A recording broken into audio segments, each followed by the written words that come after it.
आप लोग कैसे हैं? मैं तो बहुत अच्छा हूँ, आप लोग भी ठीक होंगे। और आज के क्लास में हम लोग जो रेनबो पार्ट 2 है क्लास 12th बिहार बोर्ड का, उसका 9वां जो कविता है, यानी 9वां जो उसका पोएम है, वो है स्नेक। किसने लिखा है? तो डीएच लॉरेंस ने लिखा है। तो इस कविता को आज हम लोग बहुत ही बारीकी से पढ़ेंगे।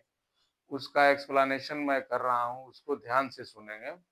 सबसे पहले मैं आपको डीएच लॉरेंस के बारे में बता दूं, अबाउट द पोएट बता दूं कि D H Lawrence was born in 1885 in died in 1930। यानी डीएच लॉरेंस का जन्म 1885 में और उनका निधन जो हुआ था, कब हुआ था स्टूडेंट्स?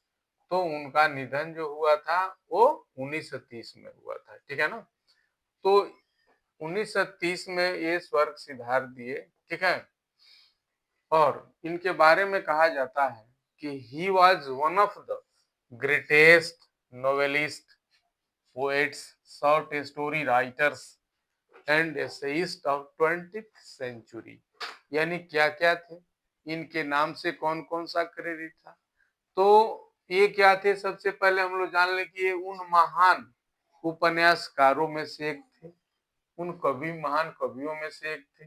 वो शॉर्ट स्टोरी राइटर्स, छोटे छोटे कहानियों के लेखक, और एसेइस्ट यानी निबंधकार 20वीं शताब्दी के थे। यानी 20वीं शताब्दी के ये नोवेलिस्ट थे, उपन्यासकार थे, कवि थे, छोटे छोटे जो कहानियां हैं उसके लेखक और निबंधकार। यानी एक आदमी चार चार काम करते, novelist, poet, short story writers and essayist 20वीं शताब्दी के।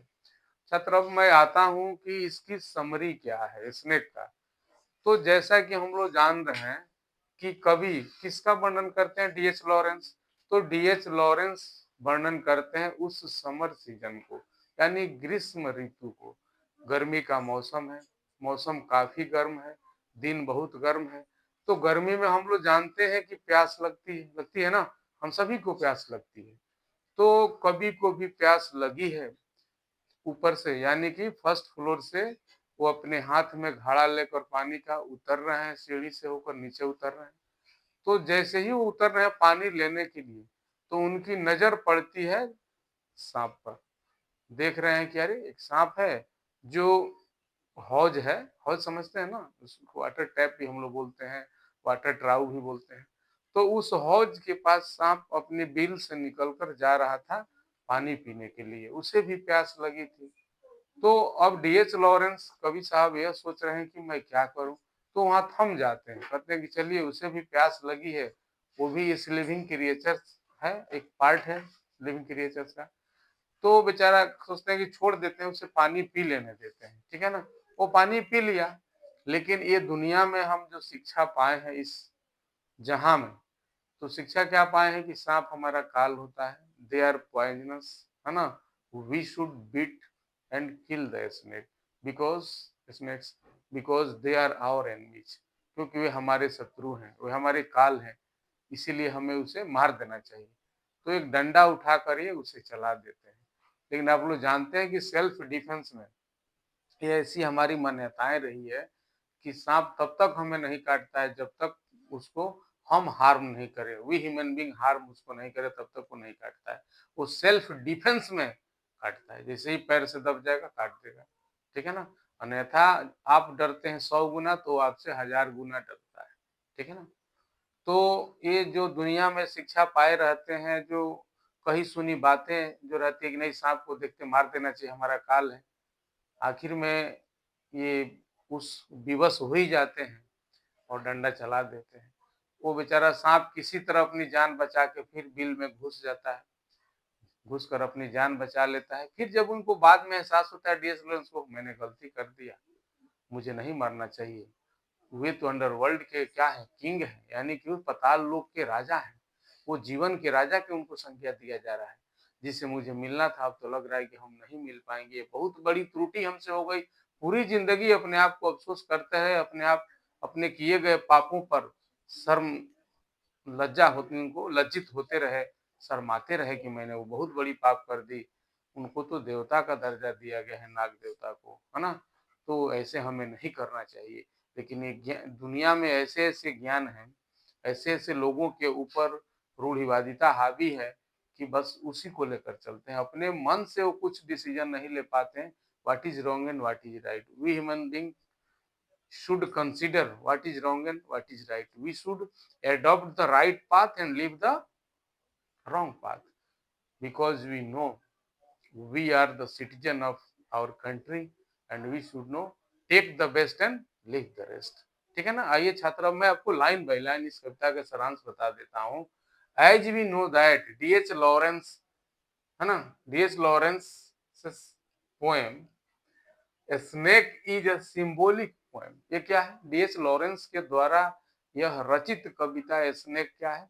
सिंबॉलिक पोएम है, यानी सांकेतिक एक कविता है, ठीक है ना।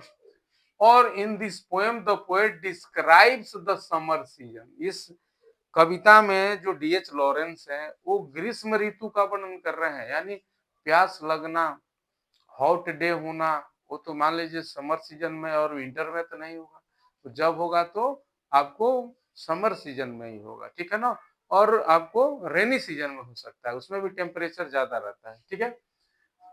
तो इट वाज हॉट डे, गर्मी का दिन था, ठीक है ना। द पोएट वाज थर्स्टी, यानी कि डीएच लॉरेंस प्यासे थे, उनको प्यास लगी हुई थी।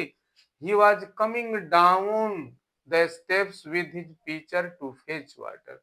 फेच आप समझते हैं स्टूडेंट्स, मैं आपको समझा दूं the difference between fetch and bring. Bring एक ऐसा वर्ड है जिसकी क्रिया में, एक्शन में रैपिडनेस नहीं रहता है, उसमें स्लो रहता है, स्लोनेस रहता है। यानी कि हम कहेंगे bring a glass of water, तो आप इत्मीनान से आप गए, उल्टे मिलते गए, उल्टे मिलते आप आए। लेकिन fetch a glass of water बोल देते हैं तो उस कार्य में काफी रैपिडनेस रहता है, तेजी रहती है। दौड़कर आप गए, झटके से, बिजली की झटके की तरह गए और तुरंत आप लेकर आ गए, ठीक है। जैसे नए संबंधी हमारे यहाँ आते हैं, आपके घर आते हैं, कितना तेजी में आप देखते हैं उनकी खातिरदारी में लग जाते हैं, हॉस्पिटलिटी में लग जाते हैं। वही पुराने नाना दादा आते हैं, मौसा, तो हम लोग क्या करते हैं, अरे मौसा जी आए, चलो देखो कुछ ला दो भाई, मीठा पानी ला दो उनके लिए, जाओ देखो जी है जी, तो लोग खोज रहे हैं लाने के लिए। लेकिन वही कोई नए संबंधी आ जाते हैं तो लगता है कि पैर में करंट लग गया है। तो फेच मैंने कि पैरों में करंट लग जाना, क्रिया में काफी तेजी, और ब्रिंग में वही सामान्य स्थिति, ठीक है ना। तो कभी अपने हाथ में घड़ा लिए हुए ऊपर से, यानी कि फर्स्ट फ्लोर से नीचे सीढ़ी से होकर उतर रहे हैं ताकि इनको भी पानी लेना था, ठीक है ना। पिक्चर मैंने घड़ा, ठीक है।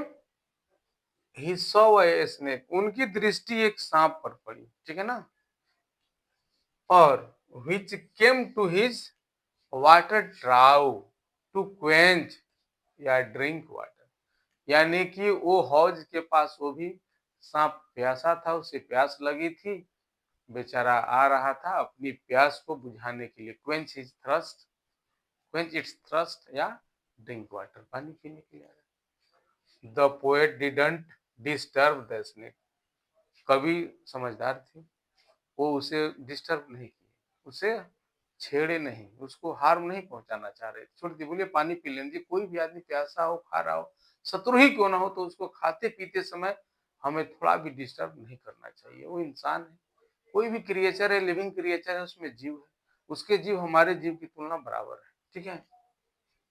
तो he let the snake went to the tap to drink water, तो उन्होंने, यानी डीएच लॉरेंस ने उस स्नेक को छोड़ दिया कि जाइए आप पानी पीजिए, सांप महाराज जाके आप पानी पी लीजिए, अपनी प्यास बुझाइए, ठीक है ना। The snake drank water and began to enter hole inside the earth from where it came, यानी सांप पानी पीकर पुनः बेचारा जाने लगा, वापस लौटने लगा और जाके अपने बिल में घुसने लगा जहां से वो आया था, जिस अपने घर से, जिस बिल से आया था, वहां पुनः वो जाने लगा। Being compelled the worldly education the poet hit the snake, वही इस दुनिया में जो लोक, जो लोकाचार है, जो हम लोग सुनते आ रहे हैं कि सांप को देखते मार देना चाहिए, तो इनको जो शिक्षा मिली थी समाज में कि नहीं सांप है देखते मार देना चाहिए, तो वही शिक्षा इनको बाध्य कर देता है, कंपेल्ड कर देता है। तो बाध्य होकर जो जो उनको ज्ञान मिला था इस दुनिया के, दुनिया रूपी ज्ञान में पढ़कर, उन्होंने सांप को क्या किया, डंडा चला दिया, यानी मारा। ठीक है ना, ठीक है, स्नेक विद डंडा से मार दिए। The poet regretted his act, यानी कवि डीएच लॉरेंस से अपने कृत्य पर, अपने किए गए कार्यों पर बहुत अफसोस हुआ, काफी पछताया। यही ना कहा जाता है कि man is clever after event. धन जाने पर बुद्धि होती है आदमी को। बुद्धिमान वो है जो धन जानने नहीं देता है और उसके पहले उसे बुद्धि हो जाती है। ठीक है ना, तो करके, गलती करके और पश्चाताप करना ये बुद्धिमानी नहीं है। गलती नहीं करना, सही कार्य करके खुश रहना, ये बुद्धिमानी है। ठीक है, तो students, it recalls the sea albatross in the S T Coleridge in ancient mariner. यह घटना सांप को मार दिए, जिससे ये बहुत इनको पछतावा हुआ, इनकी जिंदगी में काफी नुकसान उठाना पड़ा। तो यह उनको कौन सा याद दिलाता है, वे समुद्री अल्बेट्रस जो पक्षी था, जिसका वर्णन, यानी जो जिसका वर्णन कौन किया, S T Coleridge, Samuel Taylor Coleridge. ठीक है ना, वो भी रोमांटिक एज के पोएट थे, और उन्होंने एंशिएंट मैरिनर में अल्बेट्रस का चर्चा किए थे कि वो अपने रास्ते में जा रहा था और रास्ता कैसे भूल गया था, और नाविक एंशिएंट मैरिनर ने कैसे उसको मार दिया, जिसके चलते उसके नाव बहुत बड़ी तूफान में फंस गई। तो आप क्या समझ रहे हैं कि किसी को मार देना और वो इतना आसानी से मर जाता है, मर तो जाता है, लेकिन आपके लिए बहुत बड़ा, पहाड़ से भी बड़ा आपके जीवन में वो बाधा पहुंचाता है और हानि पहुंचाता है। इसीलिए ऐसी गलती हमें नहीं करना चाहिए। जब हम यदि किसी को जन्म दे नहीं सकते हैं तो किसी को हम मार नहीं सकते, हमारा अधिकार नहीं है, तो गांधी जी ने कहा था। ठीक है, चलिए आगे है, विच वॉज लॉस्ट बाई, ठीक है ना, मिस्टेक, गलती से जो अल्वेट्रस था बेचारा, दिशा गबड़ा गई थी, उसको गड़बड़ हो गई थी, अपना वो गुम हो गया था। The snake is the king of underworld.